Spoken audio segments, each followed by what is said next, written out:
And hello, we are live. Train Up a Child 2023. I want to welcome all of us to um, this edition of Train Up a Child. Wow, wow, wow, wow. So much excitement. I have looked forward to this day, and it has finally come. I want to say a big thank you to all of us who have tried to push the program out there to make people come in and just get awareness out there. I want to say a big thank you to all of you. God bless you. God bless you. We have our speaker already in the house, woo, and that's it's going to be amazing. It's going to be wonderful with him. But just before I get him into the studio, I will just do a little recap of where we have been coming from. So Train Up a Child started in 2020, and now we are in 2023. So about 4 years back, Train Up a Child started, and the very first edition was Raising the Creative Child.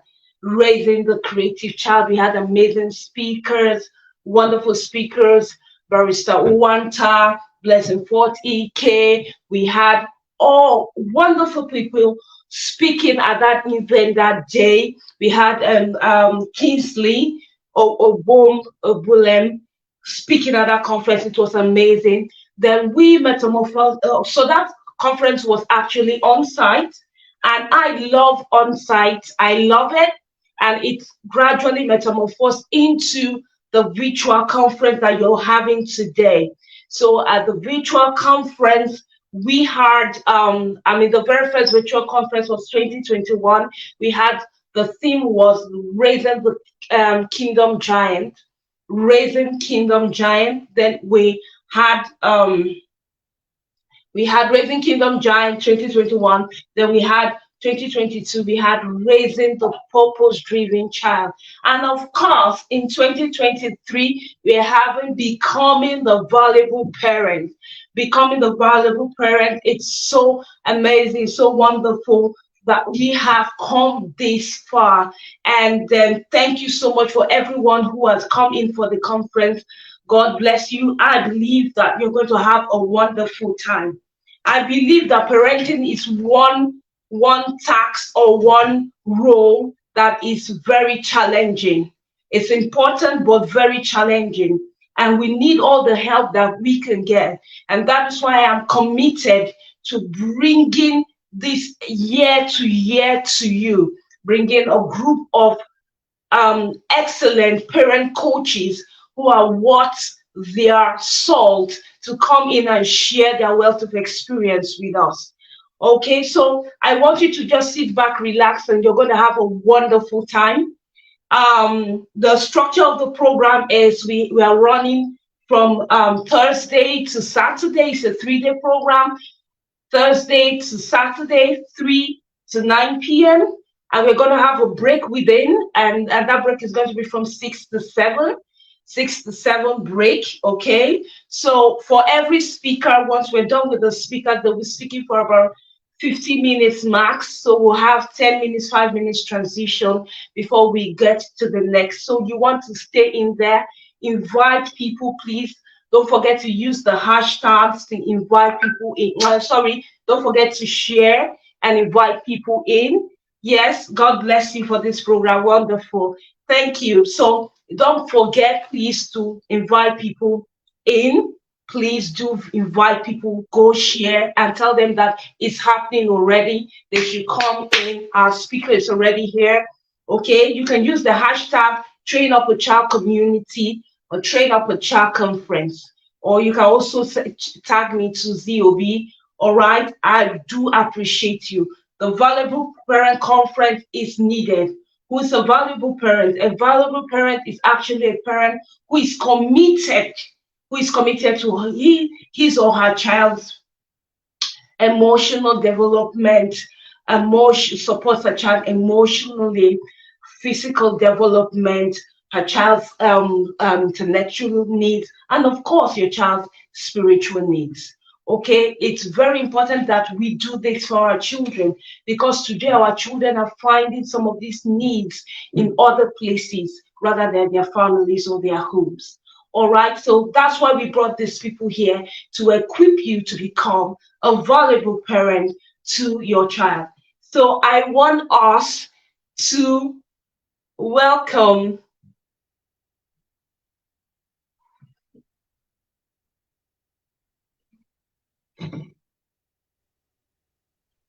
Okay,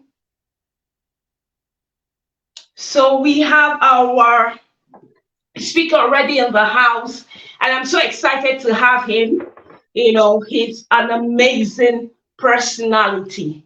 Okay, one thing that strikes me about him is that you can't talk to Coach Ade and you will not laugh. He's full of humor. Every sentence is laced with one humor or the other, and I'm very sure it's going to make us laugh today. And I'm so grateful to have him in here. I'm so grateful and so excited to have him in here with us. You will just find that in a bit, even in his bio, he's laced with humor. So Coach Ade is a full-time husband and a stay-home dad. Okay? Who does that? Who does that? Coach Ade does that. All right. So um he's a parenting coach and a therapist, NLP practitioner, tech deck speaker, and of course, the author of 13 books. Whoop, whoop, whoop. I want you to give Coach Ade a 2023 Train Up a Child Conference warm welcome. You are welcome, sir. Thank you so much for honoring us. We, we are so excited to have you in here, and we know that we're going to have so Thank you much so much. knowledge. My book and my pen is ready. All right, sir. So over to you. Thank you so very much.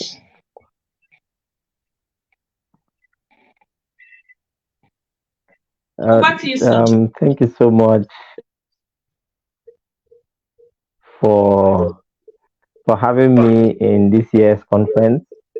I'm excited and honored that I am one of the speakers, and more importantly, I'm among the speakers that will be breaking the fallow ground. I think for me it is a humbling experience. Let me know if you can hear me.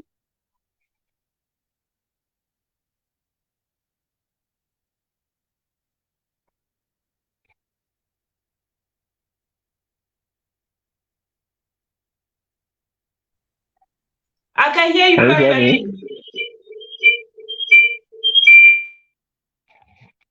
Okay, okay, beautiful.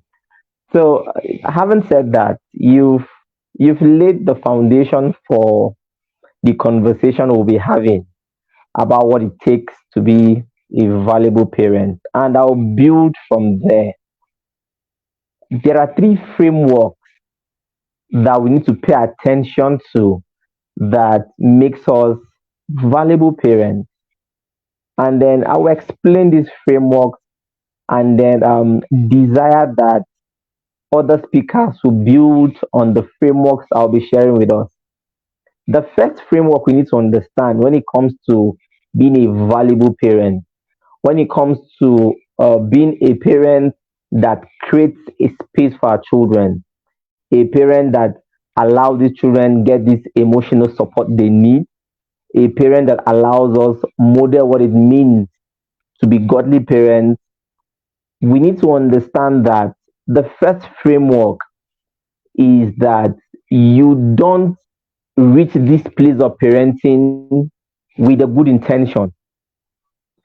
Now, this is important because as a therapist in my line of work, I see parents who have so much passion, so much desire to raise their children in a valuable way, but they are always hitting that brick rock or sabotaging their children. Why? Because all they have in their arsenal is a good intention, is a good desire. But the problem is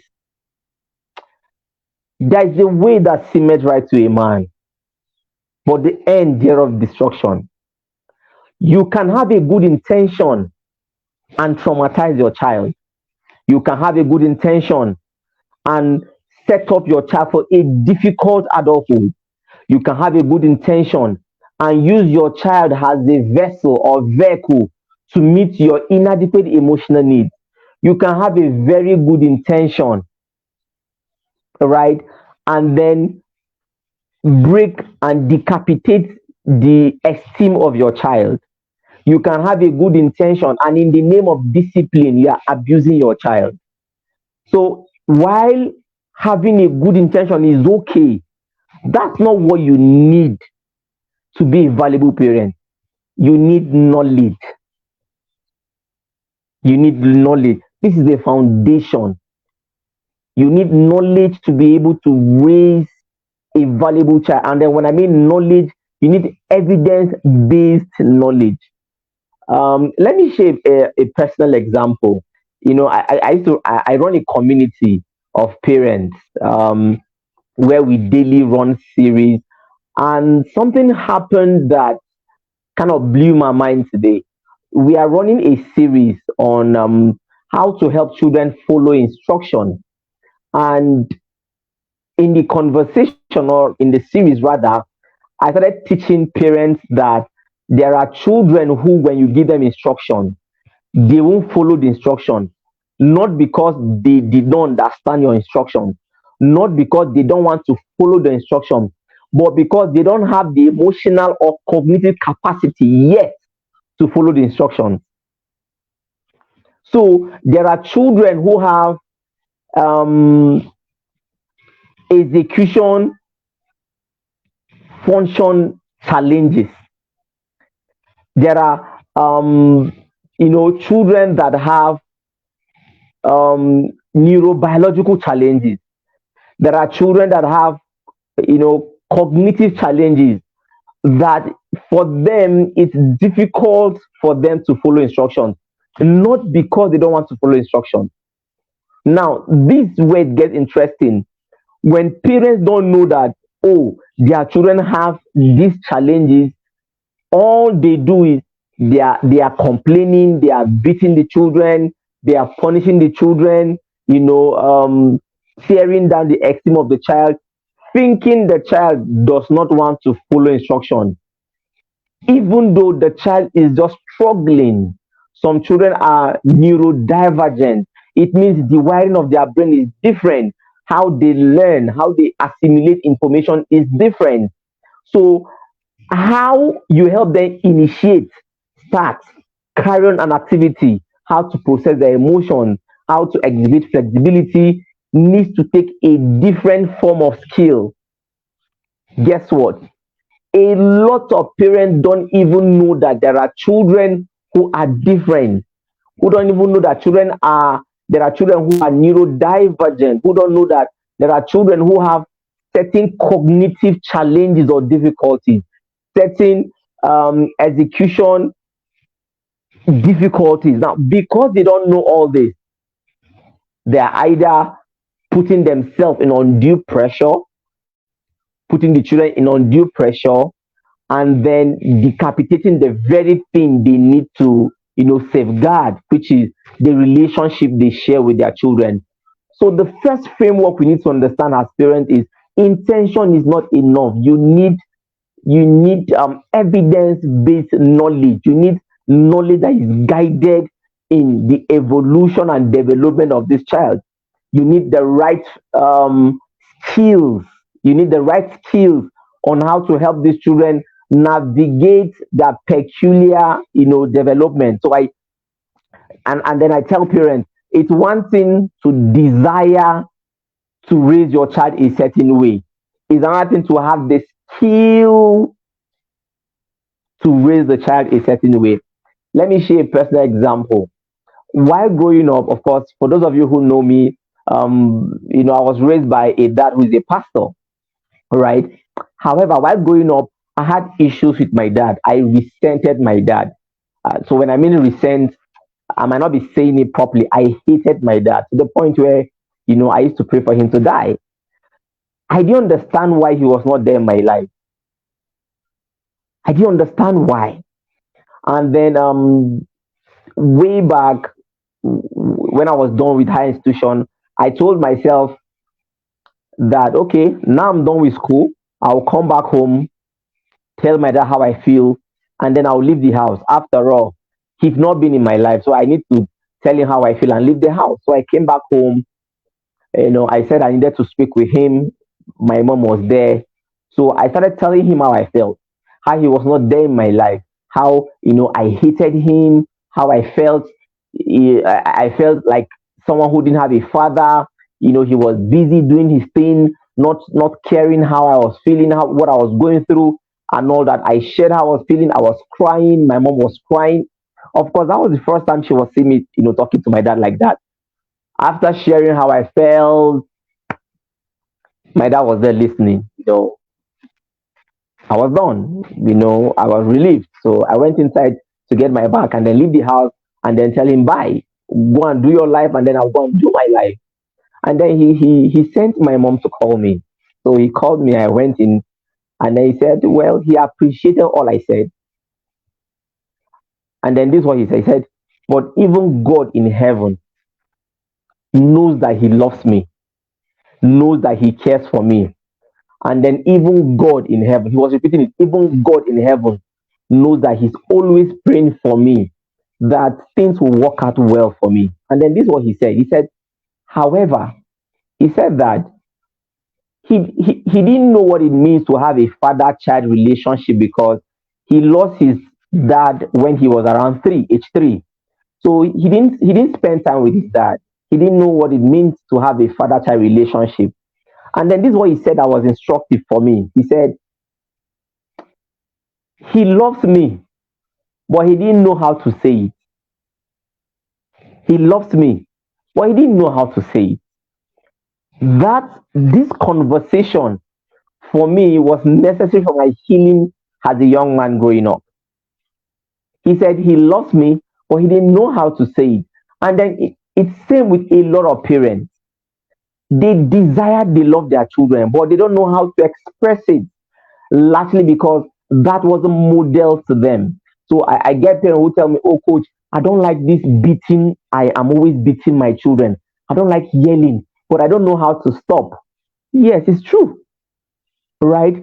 Some parents will tell you, oh, my parents raised me like this. Me, I will not raise my children like that. When they start having children, they start raising their children the way their parents raised them. So it's not enough to say, oh, I have a good intention. I don't want to raise my children like this. No, without the right knowledge and skill, you keep on, repatriating that toxic parenting skill set. No, as a valuable parent, your parenting needs to be hinged on knowledge.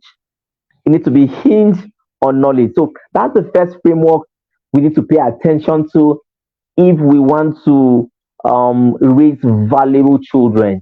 If we want to be valuable parents, understand that your parenting must be built on knowledge. The other framework we must understand about valuable parenting is that we need to evaluate where we are coming from. You need to evaluate where you're coming from. A lot of times, we normalize trauma because we don't even know where we're coming from. We don't know why our parents raised us a certain way. Like I shared in my own, experience growing up, if you don't know why your parents raised you a certain way, you will think how they raised you is a parenting style, not knowing that how they raised you was their own trauma expression they carried from generation down to your own generation. So it's not a parenting style, it's a trauma imprint, it's a trauma expression. So where are you coming from? Where is the source of the parenting knowledge? How were you raised? How were you raised? Were you raised to be scared of your parents? Were you raised deprived of the voice and autonomy? Were you raised to give up your authenticity just so that you be liked by your parents? Were you raised to be a people pleaser? Were you raised to see love has conditional, not has a need? Were you raised to realize that the only time you got love and attention was only when you performed? You performed, right? So for you, what constitutes love for you? Were you raised to see love and pain coexisting? So let me break it down. You hear some people say, if you beat your child with the left hand, bring him with the right hand. Now that might make sense, right? You might be told to raise your child that way, but what you're teaching your child is that love and pain can coexist, right? So I see adults who not really unconsciously, they normalize being a source of pain to their children, and then being a source of love in that sense. If you beat your child, you buy something for your child. If you emotionally neglect your child, when coming back, you buy gift for your child. So we are always giving the children the carrot and then the stick. We bring the stick and then we bring the carrot, and then our children become adults where they normalize abuse because they know that after the abuse will come love. People stay in abusive marriage because they know that, oh, I know that my partner is abusing me, but my partner is equally loving me, right? How were you raised? If you do not assess how you were raised, you'll be passing traumatized, dysfunctional parenting pattern, thinking you're parenting your child. If you want to be a valuable parent, if you want to raise children who have a safe space, you must evaluate where you're coming from. Let me give one last example and then move from this key frame. You hear parents say, if your child is crying, ignore the child will be okay. Hello, a child who is dysregulated needs attunement, needs regulation. But no. If your child is crying, if you carry the child, you will spoil the child, right? We think is a parenting pattern. No, is a trauma imprint. Is a trauma imprint. Who is telling you that? That parent saying that, what did the parent experience? Did the person experience regulation when he or she is going through dysregulation? No. A child who is going through distress needs you. A child who is going through distress do not need time out, but time in. Right? So we need to evaluate how we were raised and then where we're coming from. That is important if we want to raise valuable kids. And then the last framework we need to pay attention to when we want to be valuable parents and then raise children who have their own sense of autonomy is that we need to learn to embrace the authenticity of our children. We need to learn to embrace the authenticity of our children.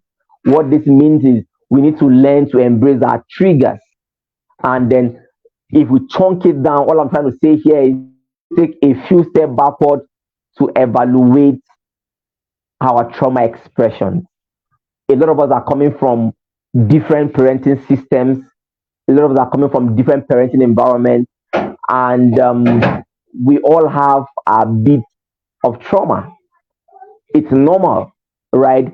When I mean trauma, I'm not saying a big event. Yes, a big event can happen in your life that can be traumatizing. However, when your body is lacking of certain needs, it can form bits and pieces of trauma imprint. Now, what is fascinating is if I don't look inwards to deal with my trauma imprint, I will project my inadequacies to my child. I will project my pain to my child. So let me give us an example. If a child is going through pain, what should be your approach? By the way, the approach should be empathy. So if a child is throwing tantrum, what should be your response? Of course, empathy. But no, for a lot of parents, if a child is going through this regulation or if a child is throwing tantrum, what they do is they are angry, right? They are yelling at the child. They are hitting the child. They are, calling the child names, and then sometimes they will even leave the child there, right? If your child's call for help dysregulates you or triggers you, it means there are imprints in you you need to assess, you need to pay attention to, so that your child, so that you not constitute another form of dysregulation for the child. Um, Research showed that children are more traumatized by their parents than by other circumstances. Now that's interesting. If so, you hear parents say, um, "You are annoying me. You are the reason why I hit you." I'm like, hold on, hold on. Which are you paying attention to? Your reaction by beating the child, or what the child has done? No, what the child has done, this misbehavior this child has done, this child does not know any better, right? The responsibility is on you to respond better, not to blame the child, right? Not to make the child feel inadequate for exhibiting age appropriate or healthy behavioral response. So if you tell your child, you are the reason why I'm shouting, you are the reason why I'm behaving this way, you are telling the child something is wrong with you. So unconsciously, we make our children feel something is wrong with them for being children, right? Unconsciously, we make it look as if our children are responsible for our happiness. Unconsciously, we put so much burden on our children, to make us feel happy.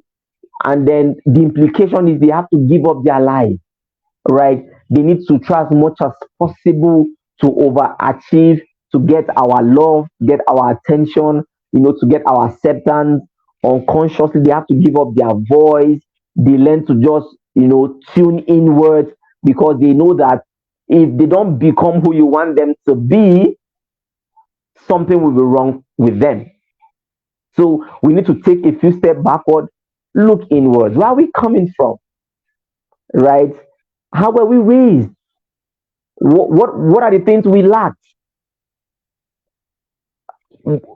What's the impact in our life? Yes, some people say, I know I was raised this way, but I turned out well. Listen, it's very good if we turn out well. However, there's so much more we need to do to raise valuable kids, to be valuable parents, and then to raise children that feel safe around us. Can your child feel safe around you? Can you feel safe around yourself? Have you learned how to accommodate your emotions? If you don't know how to learn how to accommodate your emotions, you find it difficult to help your children accommodate their emotions. The reason why your children can't be themselves is because you can't be yourself. By the way, you can't give what you don't have. And the reason why you can't give what you have is because you are yet to deal with the bits and pieces of the experiences you go through parenting. How is the relationship between you and your siblings? How is the relationship between you and your parents? How is your relationship with yourself? Right? So we need to take a few steps. Let's take a few steps backward. Right? What do you want to give to your child? Have you given that to yourself? What do you want from your children? What do you want from your children? Now ask yourself, why do you want that for them? Is it because when they become that, it will make you a happy parent? Is it because you want to feel adequate through them? Is it because you want to use them as a signboard to let the world know, oh, look at me, I'm a very good parent?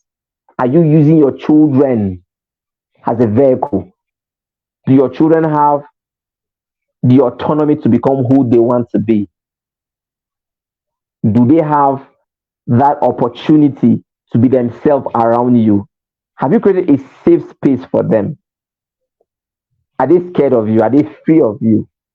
Importantly, have you built the capacity to guide them through their developmental challenges? So, A lot of times when I work with parents, I tell them the struggles of your child, what you call misbehavior, whatever frustrates you about your child, is that part of parenting you need to pay attention to. It means it's something about you need to look inward. So let me give an example.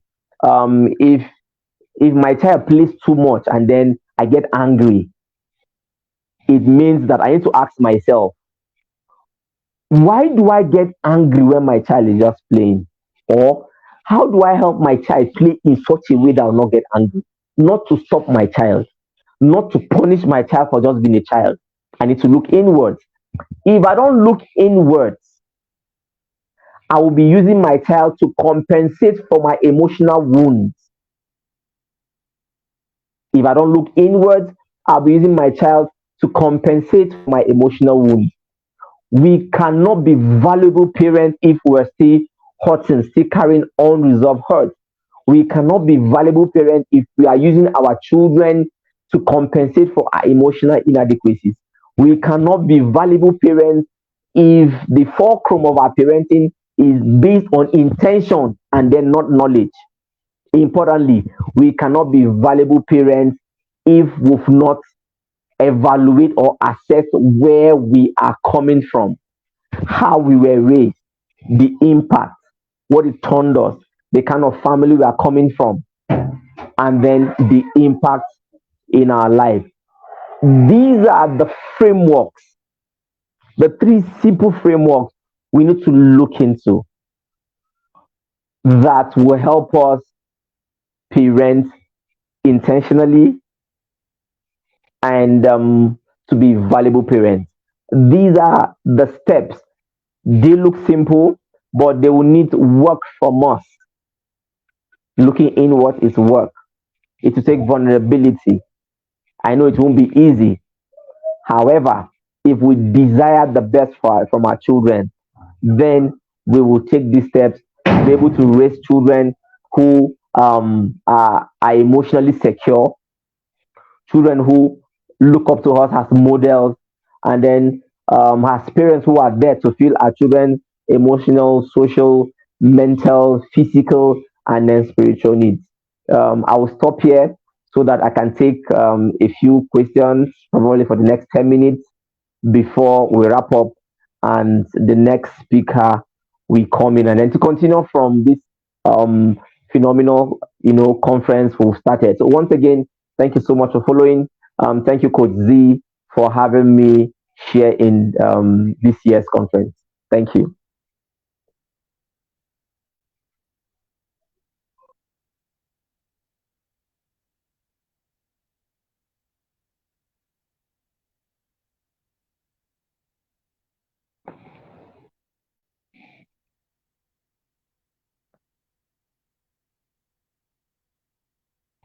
Your mic.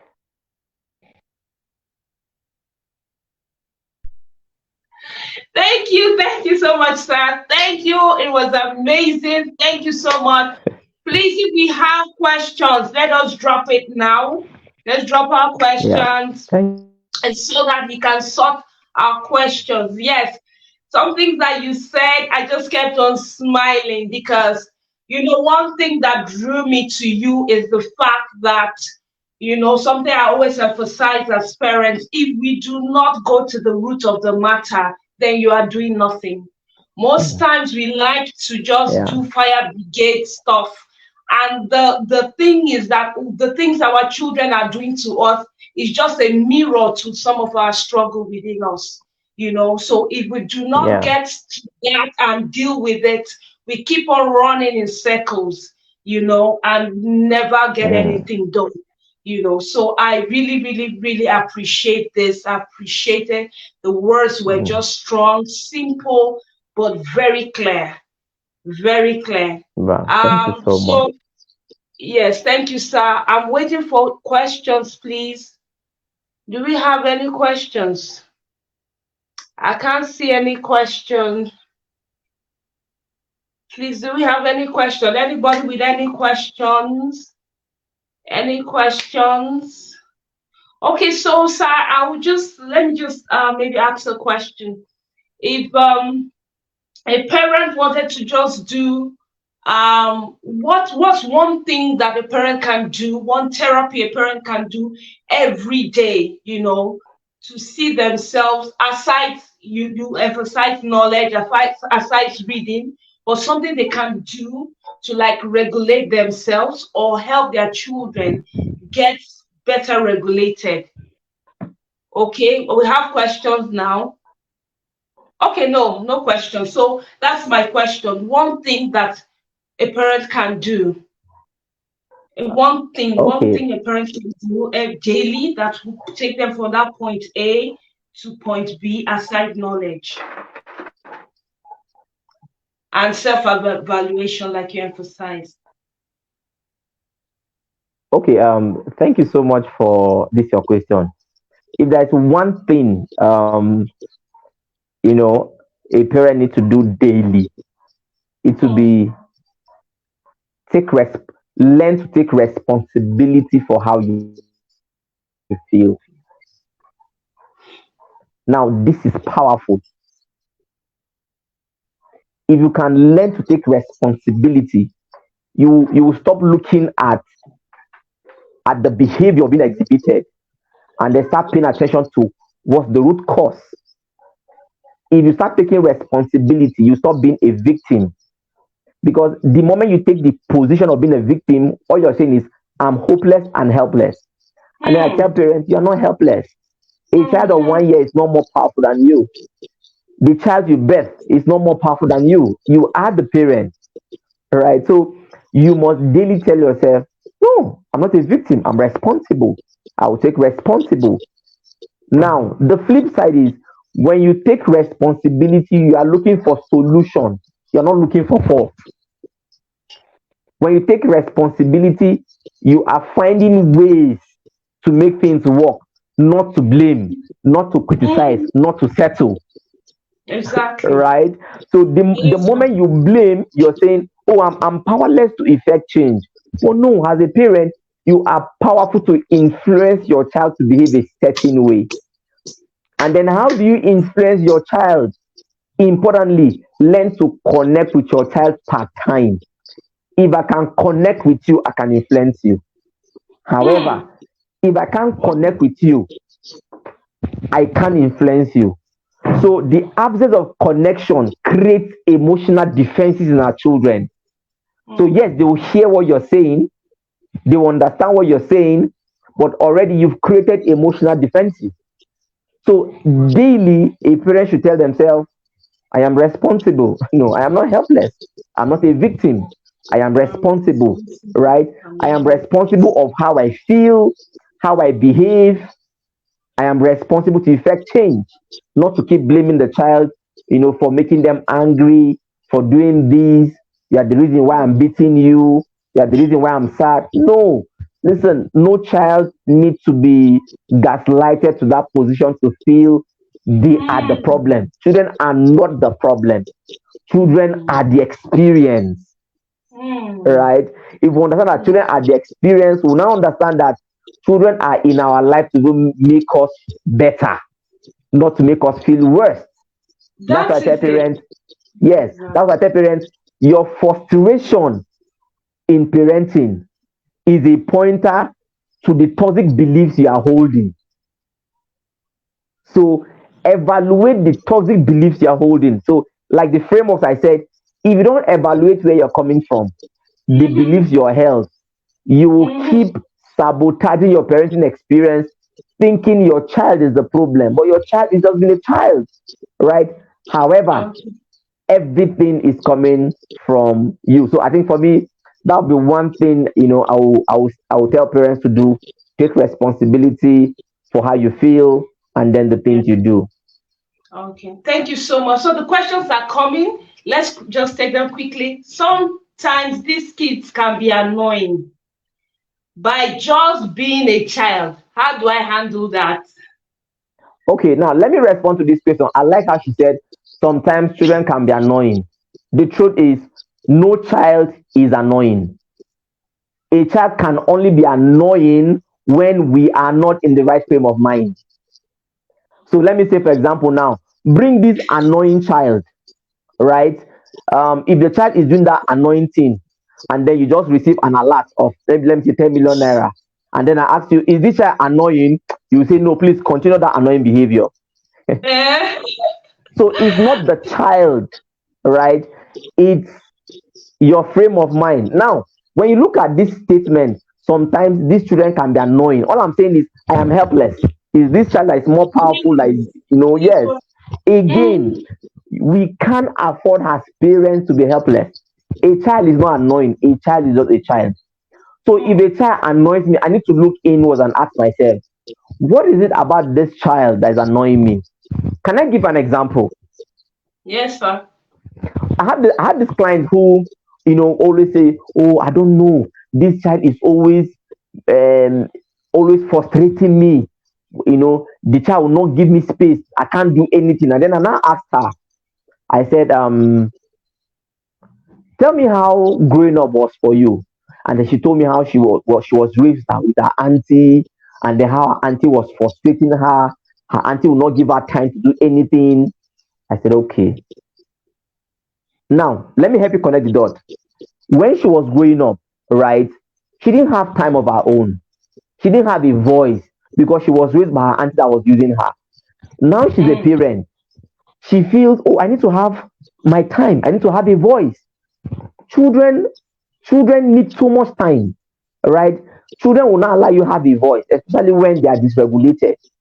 Now she feels I am the mom. I should tell you what to do. And then when I Mm-hmm. tell you what to do, you're not following. So she's frustrated. So now she's always using a line, frustrated, frustrated, frustrated. And then I said, listen, you're not frustrated because of your child. You are frustrated because you feel what makes you feel adequate is that you are giving so much time and this baby is not giving you time. This baby is not your problem. You need to deal with the fact that while growing up, you were deprived of time, you were deprived of a voice. Your baby is just a surrogate to your auntie. So if your baby is being a child, you think is your auntie that is not giving you time, is not giving you a voice, Hmm. right? So Hmm. these things tie back to where we are coming from. These things Yes. tie back to where we are coming from. If you do not deal with the past, you will think your children are recreating your past, even though they are just being children. No child is annoying. Every child is beautiful. Every child is an extension of God. Every child is born to carry the mindset and identity of our Heavenly Father. If I am annoyed with a child, right, who God said, this is a gift, I need to look inward. Yes. Yes, Okay, I need Coach. to look inward. Let's take the next question. Is there some way in which preparing couples for marriage we can prepare their minds to embrace this framework even before they start having children? Yes. Well, it's unfortunate that in this part of the world, right, we feel um, parenting is bestowed on you the moment you marry. So it's just assumed that okay, if you marry, you should know how to raise Yes. children. It doesn't Mhm. work this way. So we are waiting to give birth to children before we start learning about parenting. No, no, right? Who start writing an exam? Who start reading for an exam on the exam day? No, you start before. So my experience with parents is they tell me, oh, how I wish I know these things before I start having children. Oh, how I wish I know this thing when my children are still young. I find even grandparents telling me, oh, coach, how I wish I knew these things, right? This, yes. They didn't, because yes, we are coming from a culture that did not emphasize knowledge, right? We just feel, oh, this is how I was raised. Let me do same. Oh, this is how they did it. Let me do same. Oh, this is how the experienced mother said it. They say if your child is playing too much, carry sand and rub in his forehead. You hear all sort of funny narratives. And then why do we embrace this narrative? We didn't know any better. That's why I said Yes. the first framework is you don't need intention. You need knowledge, Knowledge. That's it. knowledge, not what Basic. culture said, not what your parents did. Your parents, you know, are doing it not because it's a parenting style. A lot of them is their trauma imprint, and then you'll be Mm, embracing that trauma imprint, thinking it's a parenting pattern. So yes, couples should start learning about parenting before they start having children. That way, the journey for you would be blissful. That way, you look at yourself as a steward that at the end of the day, you tell God, listen, here you see, I do well for this parenting team. No. So, that's yes, right. yes. Yeah. So this another question. It's I think that's the last one we're going to take. It says in a situation whereby a parent wants to help their children better than how he or she was raised, but temperaments come into work. What advice will be given to such parents to avoid raising timid children? Okay, now let me say it this way. If you want to raise a child different from how you were raised, please don't embrace that your illusion of intention. No, you can tell yourself, oh no, I don't want to raise my child the way I was raised, so it will not work that way. Because how you were raised is part of that your temperament you're talking about. Right? How you were raised influence your temperament. So you need to take a few steps backward to understand the impact of how you were raised. Now I tell parents, if you can afford it, right, get therapeutic intervention. Get therapy, get some kind of training, if, or get coaching. Thank God for um train up a child academy. Like parents should register for your course. Parents should get guidance. When you get guidance, it helps you evaluate where you're coming from. It helps you check how. Okay, you said your temperament is like this. How did you get the temperament? Is it through nurturing or is it through nature? If it's through nurturing, you need to ask yourself, what are the experiences that framed you this way? Then you must understand that no, your child is raised in a different situation from you. You are not your parent, so you cannot raise your child like the way your parents raised you, right? You must understand your child and raise the child you have, not the child you wish to have. A lot of times this is where some parents confuse it. Already you have a picture of the kind of child you need to have, and then you forget that you're raising the child God gave you is different entirely. So what influences how you raise your child is not even your idea of parenting, but who is your child? Is my child having neurological challenges? Is my child having emotional challenges? Yeah. Right? Is my child neurodivergent? What are the peculiarities of my child? What does my child love doing? Where is my child coming from? Listen, Wow. it's like saying I want to parent a child with the method that I was given. No, now parent this one you have, understand this one you have. When you Exactly. understand this one you have, then you can be flexible with your parenting methodologies. That's Parenting it. is child centric, not theory. Child I centric. agree. Yes. I agree. So I think this is what parents need to do. Understand this child, then look inward. Understand your temperament is not cast in stone. You can change as a parent. If my temperament is I'm always shouting, listen, I can change my shouting. I know be rock. I can Mm, change. And it's then, true. like I keep saying, there is intervention, there is coaching, there is therapy, there are books, there are communities, there are mentors you can start following. There are communities you need to join that are not punitive, right? It's not everyone that is always abusing their children, always beating and yelling their children. Get It's close true. to these parents, understand why they do these things. Listen, not everyone is happy abusing their children. I tell parents there are some of us who value our children so much that we want to honor God through our children. For us, Wow. parenting is a form of worshiping God. So you don't do it anyhow. right? You don't do it anyhow. So yes, get around these people. Gradually, you become a better parent. Yes. Thank you so much. Thank you so much for this insightful presentation. Thank you. It's been amazing. You can tell that it's been amazing. Please follow Who Know Road. Follow Yeah. Coach Ade. Yes. Follow Coach Ade. Please get into his DM if you need his books.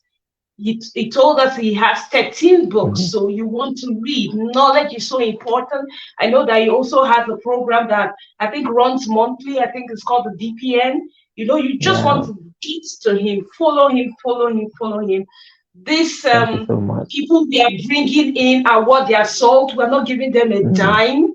Please follow them and them all the help that you need that they can give to you. I'm very sure they will give it to you.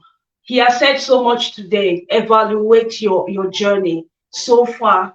Evaluate yourself where you are now. Evaluate where you're coming from. You can't do without having knowledge.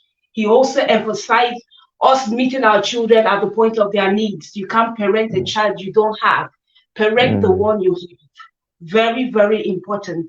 I think enough has been said so that we can get ready to move into the Yeah. next session. Okay, so please, we are returning exactly 4 on the dot and to commence with our next speaker, who is Mrs. Blessing Fort Ike. She'll be talking to us about how to augment your child's education. You know that as a parent, you are an educator to your child. Whether you go up or you come down, you have to meet their intellectual needs too. Mm. Okay? So it's very important that we come to understand how that we can get even their emotional needs. Everything has to do with education. That's the truth.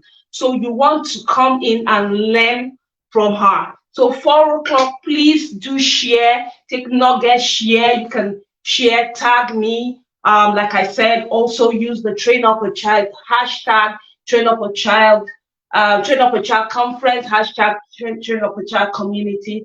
Tell people you can share and tell people that is happening here right now and invite them to the community. God bless you and thank you again, Coach Ade.